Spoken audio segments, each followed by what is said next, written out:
12ویں صدی کے آغاز میں اناٹولیا میں قائم سلاجقہ روم کی عظیم و شان سلطنت بظاہر اپنے عروج پر نظر آتی تھی، مگر اس عروج کے اندر ایک گہرا اور خاموش زوال چھپا ہوا تھا، جو 1237 عیسوی میں سلطان غیاث الدین قے خسرو کی وفات کے ساتھ شروع ہوا۔ 26 جون 1243 عیسوی کو اناٹولیا کے شمال مشرق میں واقع کوسہ داغ کے مقام پر سلجوقی سلطان غیاث الدین اور منگول الخانی کمانڈر بیجو نویان کے درمیان ایک خون ریز اور فیصلہ کن جنگ لڑی گئی، جس میں سلاجقہ روم کو بدترین شکست کا سامنا کرنا پڑا۔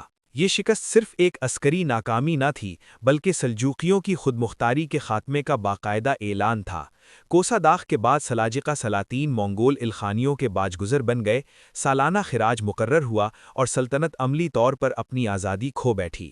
اس شکست کے بعد اناٹولیا میں مرکزی اقتدار ٹوٹنے لگا، ترکمان قبائل بغاوت پر اتر آئے، دربار سازشوں کا مرکز بن گیا اور سلجوقی سلطان محض نام کا حکمران رہ گیا۔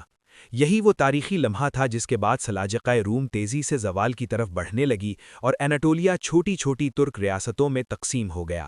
انہی بکھرتی ہوئی سیاسی اینٹوں کے درمیان سوغد کے سرحدی علاقے میں ایک چھوٹی سی ترک بیلک خاموشی کے ساتھ طاقت پکڑ رہی تھی، اور یہی قبیلہ آنے والے عرصوں میں اناٹولیا کو ایک جھنڈا تلے جمع کر کے تاریخ کا رخ بدلنے والا تھا۔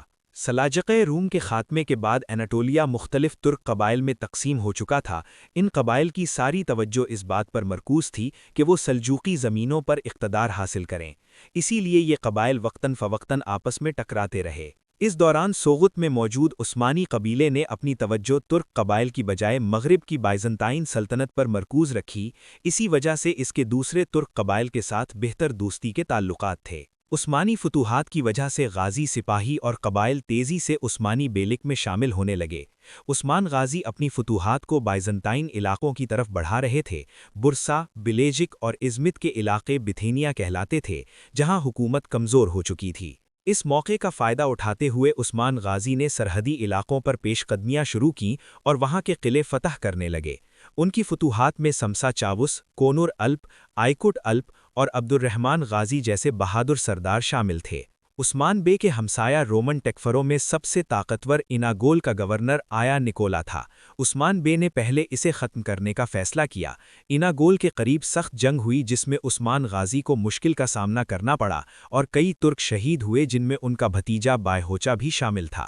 بعد میں رومن ٹیکفروں نے مل کر عثمان غازی کے علاقوں پر حملہ کیا، مگر دومانچ کے مقام پر عثمان بے نے انہیں شکست دی۔